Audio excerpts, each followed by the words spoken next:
안녕하십니까. 저는 법무부리의 김정철 변호사라고 합니다. 오늘은 그 홍콩 ELS 투자를 하셨다가 많은 피해를 보신 피해자분들을 위해서 Q&A를 좀 진행해 보고자 합니다.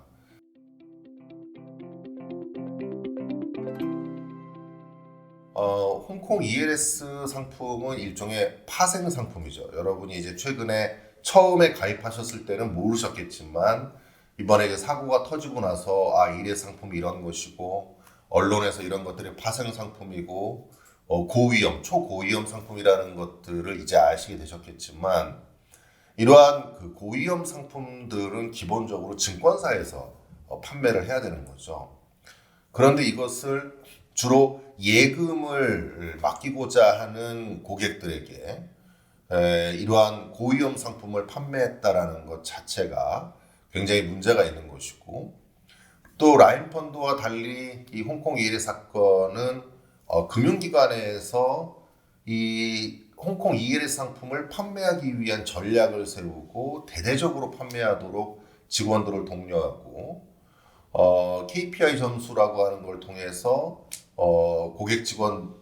고객을 응대하는 직원들로 하여금 예금을 맡기러 온 사람들을 홍콩 ELS 상품으로 가입하도록 유도하는 행위, 심지어는 더 적극적으로 기망하는 행위까지 이루어질 수밖에 없도록 만든 이 구조 안에 있었기 때문에 굉장히 심각한 문제가 있다고 생각이 됩니다.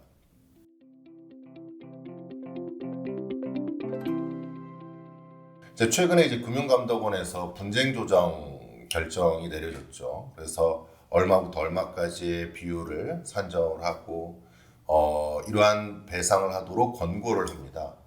그런데 이제 그 권고 결정에 따라서 본인들이 만약에 그 분쟁 조정 결정에 따른 어떤 배상을 하게 되면 자신들의 잘못을 인정하는 것이 되기 때문에 그 잘못을 인정하지 않는 방식으로 일종의 사적화해라는 방식을 취하고 있습니다. 그래서 마치 자율적으로 배상하는 것처럼 하는 거죠. 원래는 진정한 사적화해라고 한다면은 금감원에서 그러한 분쟁 조정 결정이나 권고가 내려지기 전에 사적화해를 해야 그것이 진정한 사적화해인데, 이미 금감원에서 분쟁 조정과 관련된 내용의 결정을 내린 이후에 사적화해를 하는 것은 사실 울며 겨자 먹기식으로 하는 거라 다름이 없다고 볼 수 있습니다. 그 추후에 어떤 금감원의 추가적인 제재, CEO에 대한 징계, 법인에 대한 과징금 이런 것들과 관련된 불이익을 최소화하기 위해서 사적화해를 하는 것이다, 이렇게 보시면 될 거고요. 이 사적화해 과정에서 여러분들에게 금감원에서 내려진 기준과 관련된 부분들과 관련되어서 요청을 하게 됩니다. 그래서 그 사적화에 응할 것이냐 아니면 소송에 대응할 것이냐, 이거에 대한 결정을 하셔야 되는 순간이 이제 다가오신 거죠.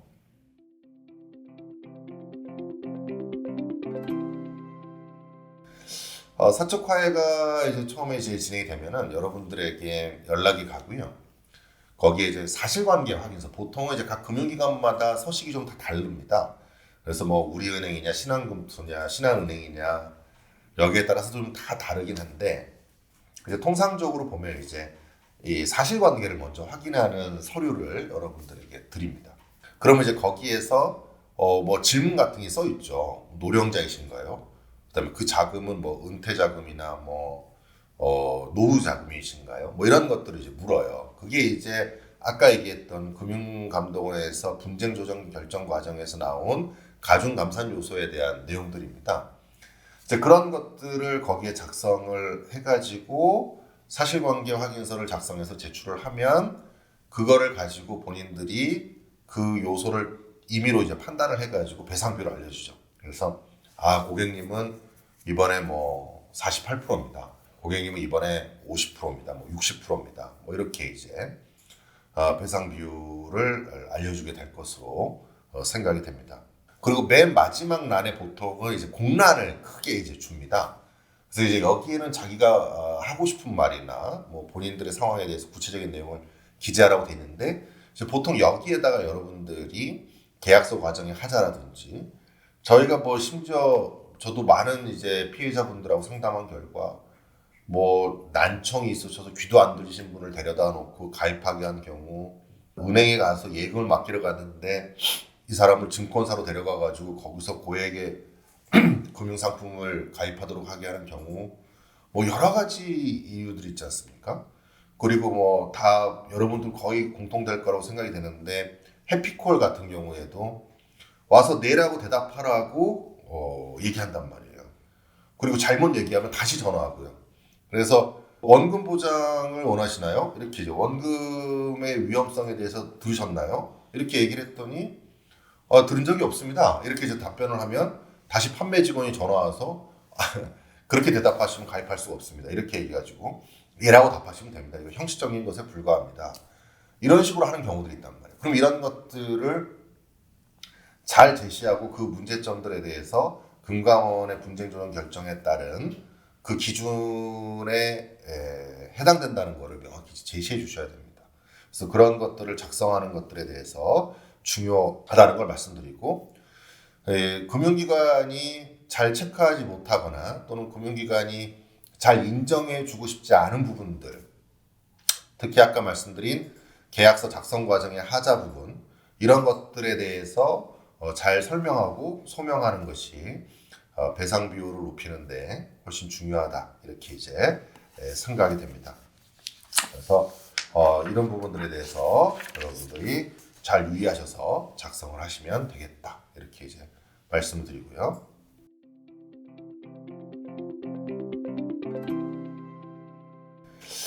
이 금융감독원에서 이제 분쟁 조정을 하면서 그 결정을 하면서 권고 기준 같은 것들을 제시해놨죠. 여러분도 이제 많이 보셨겠는데, 언론을 통해서도 여기에는 이제 가산 요소하고 감산 요소가 있습니다. 그리고 이제 기본 요소가 있고요. 이제 기본 요소는 거의 이제 모든 분들에게 공통되는 건데, 적합성의 원칙, 설명 의무 위반, 그다음에 부당 권유 금지 원칙의 위반, 요 세 가지가 이제 대표적인 기본 가중 요소입니다. 그래서 이제 적합성, 적정성의 원칙을 기본 10%로 하고, 그다음에 거기에 설명 의무 위반하면 5%, 부당 권유가 5%. 제가 봤을 때 이렇게 적게 산정한 것이 굉장히 좀 잘못됐다고 생각을 하고요. 설명 의무 위반이나 이런 것들은 최소한 10%에서 20% 이상씩은 가산해야 된다고 생각을 하지만, 지금 현재 나온 권고 기준이 그렇기 때문에 여러분에게 제시하는 사적 화해도 그렇게 될 것이다, 이렇게 예상이 됩니다. 그러면 적합성의 원칙이라는 건 뭐냐? 투자자가 찾아오면 이 투자자의 투자 성향을 먼저 파악을 하죠. 이 투자 성향에는 5가지가 있습니다. 그래서 안정형, 안정추구형, 위험 중립형, 그죠? 그 다음에 이제 여기에 더 나아가서 이제 위험 추구형, 공격 투자형, 이렇게 5가지가 있는데, 이런 이제 콩콩 214 상품 같은 파생 상품의 경우에는 기본적으로 공격 투자형이어야 되거든요. 그러면 이제 먼저 고객들을 확인해가지고 고객들에게 여러분의 성향은 이렇습니다. 그래서 그 투자자 정보 확인서라는 거를 작성하지 않습니까? 이제 거기에 체크를 해가지고 투자 성향을 확인해야 되는데, 지금 현재 우리나라에 굉장히 잘못되고 있고 여러분 다 그러실 거라고 생각이 되는데, 투자자가 오면 투자자 성향을 파악하고 그 사람에게 맞는 상품을 권유해야 되는데, 이 홍콩 일 사태나 뭐 다른 사건도 다 마찬가지겠지만 금융 상품을 먼저 정하고 이 상품의 투자자의 성향을 맞추고 있는 거죠. 이게 이제 무조건 적합성 원칙의 위반이 있고, 우리 이 금융기관이 앞으로 반드시 모두 바뀌어야 되고 개선돼야 될 부분이라고 생각됩니다. 이 적합성의 원칙 위반, 특히 뭐 나이가 많으신 노령자라든지 은퇴자라든지 가정주부라든지, 그 다음에 과거에 계속 금융기관에 예금으로 맡겨놨던 사람들한테 홍콩 2일의 상품을 권유하는 거죠. 이런 것들은 이제 적합성 원칙에 위반되기 때문에 무조건 인정이 될 것이고요. 아마 대부분의 피해자분들께서 적용이 될 거라고 생각이 됩니다. 그 다음에 두 번째, 이제 설명 의무 위반이 이제 5% 가산이 되어 있는데, 이 설명 의무 위반은 뭐 명백히 거의 대부분 또 다 적용될 수밖에 없겠죠. 홍콩 1회 상품이라고 하는 것은 파생 상품입니다. 뭐 이미 이제 상품의 구조에 대해서 얘기했지만 이거는 주가 연계 증권으로서 홍콩 H지수의 변동에 따라서 그것이 뭐 낙인 구간이라고 하는데 일정 구간 밑으로 떨어지게 되면은 손실을 극대화될 수 있는 손실이 날 수 있는 위험성이 있고 그런 위험성에 대해서 제대로 설명을 했어야 되죠. 그런데 뭐 이건 예금처럼 안전하다거나 이미 10년, 20년 전, 20년까지를 생각을 해보면은 이미 ELS 상품으로 손실이 난 경우가 많이 있는데도 이거를 금융기관에서 고의적으로 조작을 해서 10년 기준으로 한 다음에 뭐 10년 안에는 손실이 난 적이 없다는 등 이런 식으로 허위의 자료를 편집해가지고 설명을 해왔기 때문에 이 부분에 대해서는 설명 의무 위반이라고 보고요. 이 설명 의무 위반은 경우에 따라서는 적극적인 기망이 될 수 있습니다. 그래서 저도 라인펀드 사건이나 이런 사건에서 이러한 기망 행위는 단순히 설명 의무 위반의 문제가 아니라 상품을 사기로 판매한 것이다. 그래서 사기 취소를 계속 주장해 왔던 것이고요. 홍콩 일해 사건도 상당 부분 그런 사기 취소가 인정돼야 되는 사건이라고 생각합니다. 문제는 법원이 그것을 받아들이지 않는 경우가 많다는 거죠. 그런 측면에서 설명 의무 위반을 이해하시면 될 것 같고요. 세 번째는 부당 권유 금지 원칙입니다. 그래서 이제 이런 거를 판매를 할 때에는 은행 창구에서 정상적인 절차를 거쳐서 권유를 해줘야 되는데 부당 권유라는 거는 뭐 갑자기 예금을 가지고 있는 사람한테 전화해가지고 지금 예금이 이제 만기가 되셨는데 또 뭐 저축이 만기가 되셨는데 또 예금을 지금 많이 가지고 계신 것 같은데 좀 더 이율이 높은 걸로 하시는 게 어떻겠습니까? 뭐 이런 식으로 해서 전화로 권유를 한다든지 뭐 어디 회사로 찾아온다든지 뭐 이런 식으로 해서 이 권유를 하는 행위들 이런 것들이 이제 대표적인 부당 권유 행위고요. 이러한 것들도 또 상당 부분 많은 피해자분들에게 적용될 사안이라고 생각이 듭니다. 이제 그게 이제 기본 요소에 해당되는 것이고 이제 공통 가중 요소이고요. 그 다음에 이제 각종의 가산되는 거에 대해서는 나이, 고령자냐 아니냐 뭐 이거에 관련된 부분. 그 다음에 또 대표적인 것이 과거의 투자 경험 아마 이제 이것 때문에 가감 감산이 많이 될 거라고 생각이 됩니다. 그래서 내가 계속 예금만 해왔던 사람이냐 아니면 과거에 ELS 상품을 투자한 적이 있느냐 ELS 상품이나 다른 파생 상품 펀드 같은 것들을 고위험 상품을 투자한 전력이 있느냐 그 다음에 그 과거에 고위험 상품을 투자해서 또 수익을 거둔 적이 있느냐 또 동일한 ELS 상품에 대해서 과거에 만기가 돼서 또 수익을 거둔 적이 있느냐 뭐 이런 것들을 종합적으로 고려해서 가중 감산을 하게 되고요. 또 투자 금액에 대해서도 또 비중이 또 감산 비율이나 가산 비율이 또 달라지고 있습니다. 그래서 그런 부분에 대한 각종의 차감, 그 다음에 금융 지식 수준, 뭐 이런 것들을 통해서 감산이 될 겁니다. 또 하나는 이제 이 투자의 경험이나 이런 것들은 금융기관들이 다 정보를 가지고 있기 때문에 아마 개인정보 동의 확인서를 작성하게 될 겁니다. 그러면 본인들이 그걸 통해서 금융기관에서 여러분들의 과거 투자 경력을 확인하고 그걸 통해서 가중 감산을 해서 여러분에게 이제 비율을 알려드리게 될 건데 우리가 이제 중요한 거는 이런 것들은 객관적으로 드러나 있기 때문에 가중 감산을 해준단 말이에요. 그런데 문제는 계약서 작성 자체의 하자나 부실, 뭐 모니터콜의 해피콜의 부실, 뭐 계약서 작성 과정에서의 이루어졌던 여러 가지 판매 직원의 과실 이런 것들은 가중감산 요소에 제대로 반영을 하지 않는다는 거예요.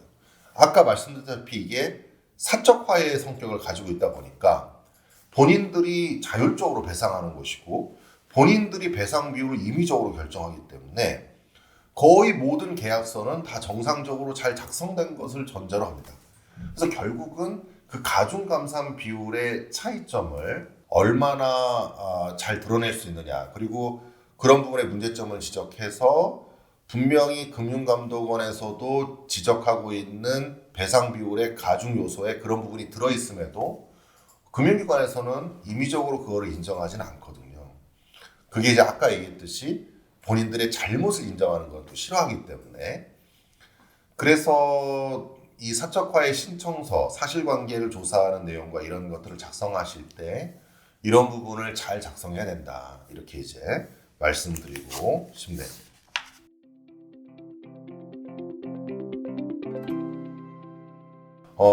이제 사적화해가 결정이 되고 또 여러분들도 나 이제 소송을 안 하고 손해배상 소송을 안 하고 사적화해를 응해서 일부 배상이라도 받으시겠다라고 이제 결정을 내리시게 되면 거기서 이제 서류를 주게 됩니다. 그러면 이제 거기에 서류를 작성하셔야 되는데 일단 배상받은 금액만큼에 대해서 홍콩 ELS 상품에 대해서 뭐 질권을 설정하거나 권리를 이양하거나 하는 그런 내용들이 작성이 됩니다.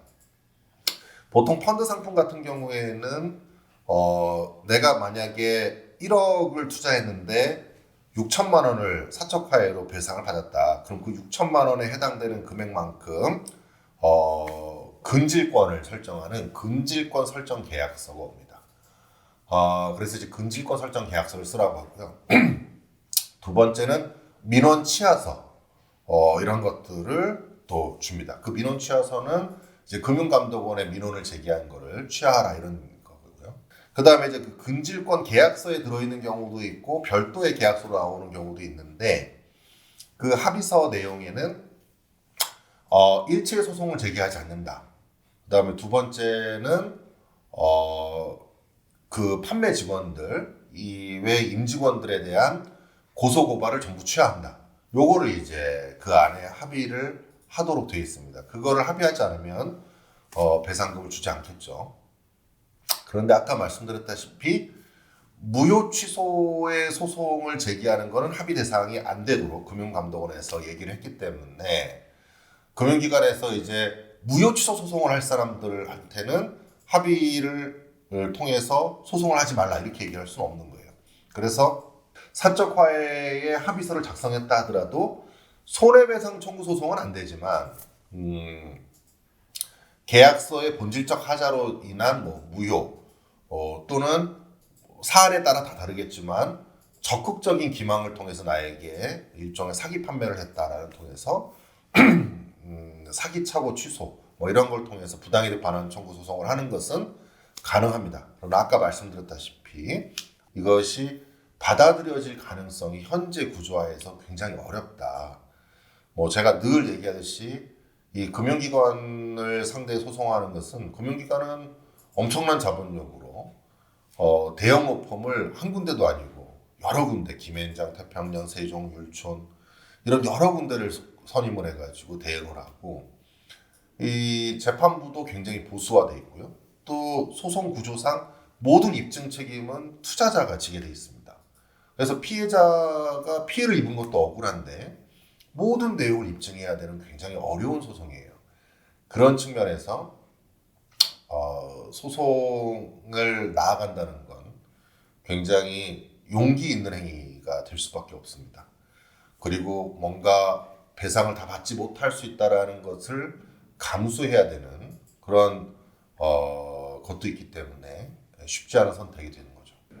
그래서 보통 이제 민원 취하서, 근질권 설정 계약서, 그다음에 이제 합의서 이런 것들을 이제 작성하시게 되면 이제 배상금을 사적화해로 받으실 수 있게 됩니다.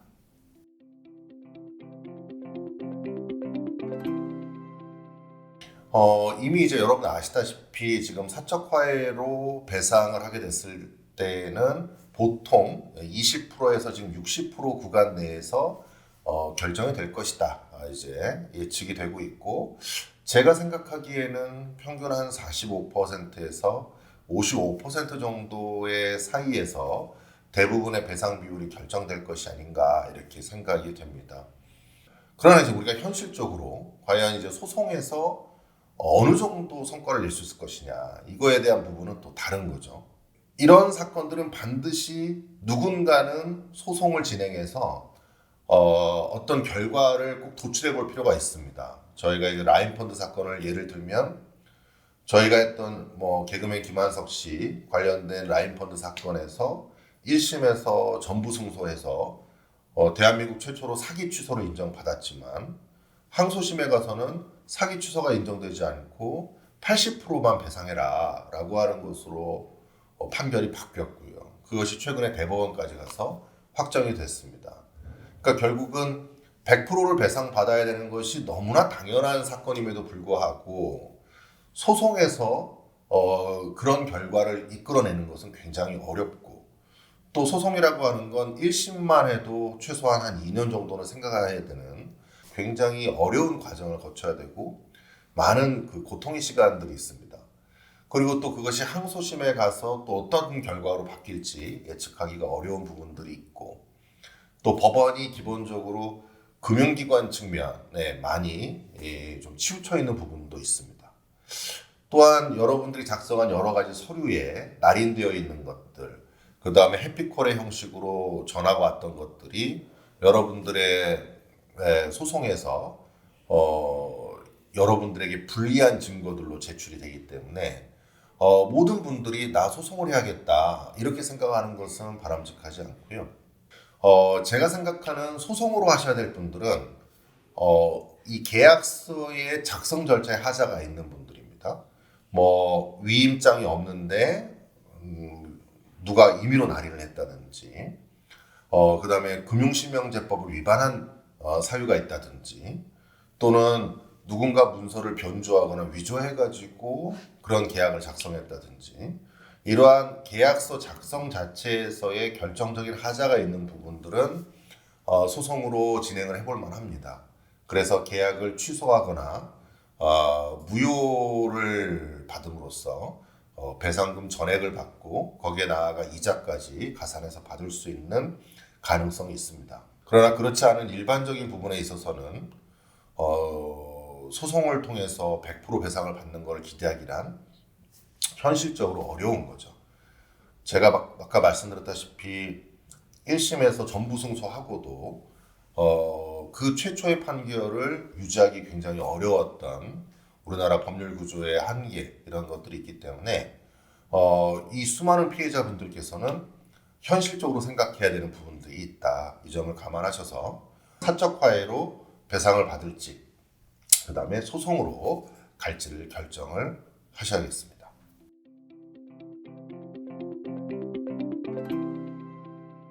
이제 나이가 노령이시거나 또는 금융 지식이 잘 없으시거나 이런 어떤 서류를 작성해 보신 적이 별로 없으신 분들은 이런 서류를 제대로 작성하기가 굉장히 어렵죠. 그래서 일단은 어느 정도 이제 본인이 작성하실 능력이 되시는 분들은 제가 오늘 설명드린 내용들, 제가 지금 올려드린 쭉 영상들을 쭉 보시면서 그 금융감독원 분쟁조정 결정에서 나온 기준표가 있습니다. 그래서 거기에 이제 기준안이 이렇게 이제 나와 있죠, 그죠? 그래서 이제 기준안에 여기 보게 되면 내부 통제 부실, 뭐 예금가입 목적 고객, 그 다음에 금융 취약계층, 최초 투자냐, 모니터링 부실, 뭐 비영리 공익법인, 뭐 이렇게 하면서 쭉 내용이 나와 있잖아요. 이런 것들을 잘 보고 본인이 가산 요소가 있다라고 생각하는 부분을 나름대로 적극적으로 잘 설명하시고, 소명할 자료가 있으면 소명할 자료를 제출하시는 방식으로 해서 서류를 작성하시면 되고, 나머지 이제 좀 이런 걸 작성하기 어려우신 분들, 그런 분들은 이번에 이제 저희 로펌에서 변호사들이 이 서류를 작성하는 걸 좀 도와드리려고 합니다. 그래서 지금 최소의 비용을 산정을 해서 서류 작성하는 비용만 받고 이런 것들을 도와드리려고 지금 기획 중에 있습니다. 그리고 이제 많은 분들의 작성을 대리하면서 저희가 금융기관과도 또는 거기에 해당되는 법무팀과도 이런 배상 비율에 대해서 저희가 지적하고 비율을 통보하는 부분에 대해서도 이의를 제기할 수 있는 부분들이 이의를 제기할 수 있도록 지금 준비하고 있으니까 그렇게 참고하시면 되겠습니다. 자, 마지막으로 많은 이제 홍콩 ELS 피해자분들에 대해서 많은 위로의 말씀을 일단 드립니다. 외국이나 미국 같은 경우에는 이런 일이 벌어지면 거의 은행이 문을 닫아야 되고 증권사가 문을 닫아야 됩니다. 그리고 그 증권사나 이런 대표들은 중형을 선고받고 처벌되는 경우가 부지기수고요. 미국 같은 경우에는 시빌 페널티라고 해가지고 민사벌을 부과합니다. 그래서 이게 뭐 우리나라 형사로 벌금이 아니고 민사벌을 하게 되는데 그 민사벌의 액수가 뭐 수천억, 자기가 판매한 거에 비해서 몇 배에 해당되는 금액을 부과하기도 합니다. 그런데 우리나라는 현실이 저희가 라인펀드 사건에서도 제가 박사 논문을 쓰고 대한민국 최초로 금융기관이 금융상품을 판매한 것을 기소가 되도록 저희가 고소를 하고 그 이론적 근거를 만들어서 실제로 처벌이 됐습니다. 그래서 대신증권이나 이런 증권사가 양벌 규정이라는 걸 통해서 법인도 처벌을 받았거든요. 그런데 보시면은 그들에게 부과되는 벌금이라고 하는 것이 몇 억, 3억, 2억, 1억 뭐 이런단 말이에요. 이거는 금융기관한테 아무런 제재가 되지 않습니다. 물론 거기에 있는 판매 직원 이런 사람들이 실형을 선고받고 구속되는 경우도 있지만 아직 대표가 구속이 되거나 그런 경우는 없죠. 대표들은 그냥 단순히 금융감독원의 어떤 징계, CEO에 대한 징계 이런 것들이죠. 그래서 뭐 3년간 취임을 하지 못하게 한다든지 뭐 이런 정도에 불과하기 때문에 그것도 억울하다고 하면서 중징계에 해당된다고 하면서 계속 행정소송을 하고 그걸로 또 징계를 감액받고 여러분들과 사적 화해를 했다는 이 근거를 가지고 또 그 징계를 감액받고 이것이 굉장히 우리나라 금융 시스템의 문제라고 생각합니다. 여러분들이 왜 길거리에 나아가서 그렇게 투쟁을 해야 되고 그런 아픔을 겪어야 되는지, 왜 우리가 믿는 은행이라고 하는 그 신뢰를 갖기 위해서 은행을 믿고 은행에 찾아가서 은행의 직원이 설명하고 안전하다고 얘기한 걸 믿고 가입했음에도 불구하고 이런 문제가 발생하느냐. 그리고 왜 ELS 같은 파생 상품을 판매하면서 여러분에게 주는 거는 통장을 주지 않습니까? 통장에다가 금액이 찍혀 있고 사람들은 통장을 보면은 예금이라고 생각하잖아요. 그게 금융기관이 노린 거죠. 왜 ELS 상품을 통장을 만들어주지? 이런 식으로 해서 사람들로 하여금 예금처럼 인식하게 만들고 안전하다는 인식을 만들어서 대규모로 지금 뭐 피해 규모가 20조에 해당되는데 그 많은 금액을 어떻게 팔 수가 있느냐. 이러한 심각한 문제가 발생하였음에도 불구하고 지금 금융기관의 각 수장들이 누구 하나 제대로 처벌되거나 책임지는 사람이 없는 이 현실 내에서 여러분들의 답답함을 너무나 잘 이해하고 있고 저 또한 소송을 하면서 그런 것들을 많이 부딪히고 분노해 왔기 때문에 여러분들이 지금 어떤 감정을 느끼실지도 잘 이해하고 있습니다. 하지만 지금 현실 내에서 여러분들이 현실적으로 또 배상을 받아야 될 부분, 또 사적 화해로 일단 먼저라도 받으셔야 되는 분들이 계시기 때문에 오늘 제가 설명드린 이런 영상을 참고하셔가지고 현명한 판단을 하셔서